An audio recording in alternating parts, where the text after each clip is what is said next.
नमस्कार साथियों, स्वागत है आपका हमारे चैनल में। ये सच है कि हम जैसे कर्म करते हैं हमें उसका वैसा ही फल मिलता है।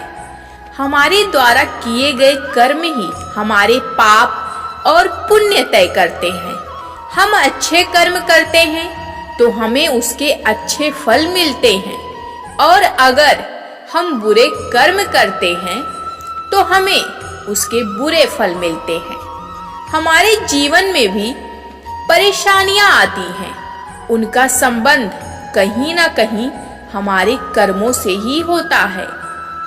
कबीर दास जी का ये दोहा हमें हमेशा ये एहसास दिलाता है कि बुरे कर्मों का फल हमेशा बुरा ही होता है।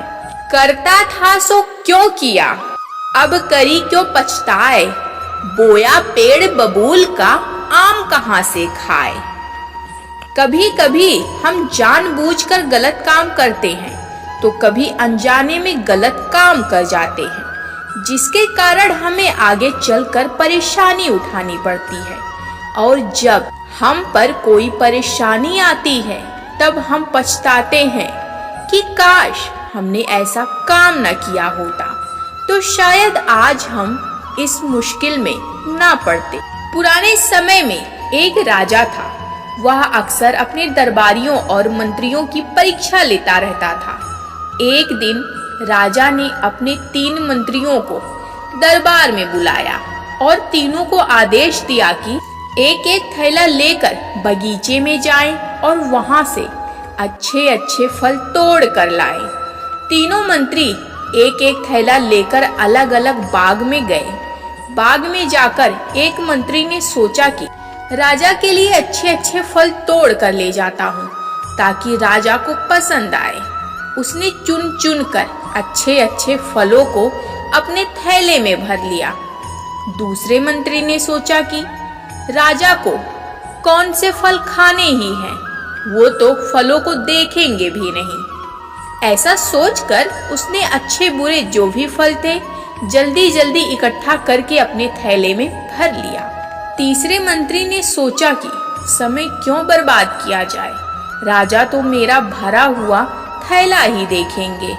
ऐसा सोचकर उसने घास फूस से अपना थैला भर लिया। अपना अपना थैला लेकर तीनों मंत्री राजा के पास लौटे। राजा ने बिना देखे ही अपने सैनिकों को उन तीनों मंत्रियों को 1 महीने के लिए जेल में बंद करने का आदेश दे दिया और कहा कि इन्हें खाने के लिए कुछ नहीं दिया जाए, ये अपने फल खाकर ही अपना गुजारा करेंगे।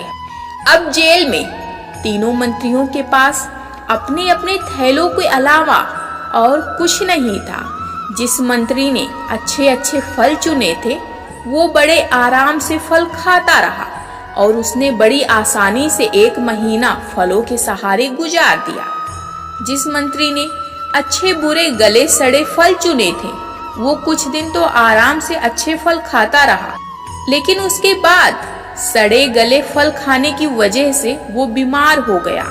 उसे बहुत परेशानी उठानी पड़ी और बड़ी मुश्किल से उसने 1 महीना गुजारा। लेकिन जिस मंत्री ने घास फूस से अपना थैला भरा था वो कुछ दिनों में ही भूख से मर गया। दोस्तों, ये तो एक कहानी है, लेकिन इस कहानी से हमें बहुत अच्छी सीख मिलती है कि हम जैसा करते हैं हमें उसका वैसा ही फल मिलता है। यह भी सच है कि हमें अपने कर्मों का फल जरूर मिलता है, इस जन्म में नहीं तो अगले जन्म में हमें अपने कर्मों का फल भोगना ही पड़ता है। एक बहुत अच्छी कहावत है कि जो जैसा बोता है वो वैसा ही काटता है। अगर हमने बबूल का पेड़ बोया है तो हम आम नहीं खा सकते, हमें सिर्फ कांटे ही मिलेंगे। मतलब कि अगर हमने कोई गलत काम किया है या किसी को दुख पहुंचाया है या किसी को धोखा दिया है या किसी के साथ बुरा किया है तो हम कभी भी खुश नहीं रह सकते, कभी भी सुख चैन से नहीं रह सकते। हमेशा किसी ना किसी मुश्किल परेशानी से घिरे रहेंगे। तो दोस्तों, अब ये हमें देखना है कि हम अपने जीवन रूपी थैले में कौन कौन से फल इकट्ठा कर रहे हैं। अगर हमने अच्छे फल इकट्ठे किए हैं, मतलब कि अगर हम अच्छे कर्म करते हैं तो हम खुशी से अपनी जिंदगी गुजारेंगे।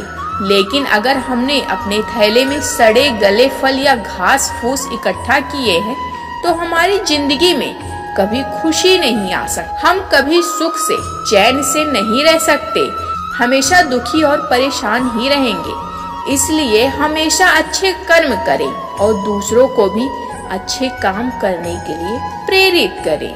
साथियों, आज के इस वीडियो में बस इतना ही।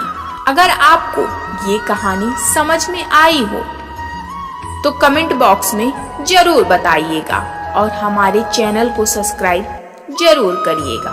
धन्यवाद।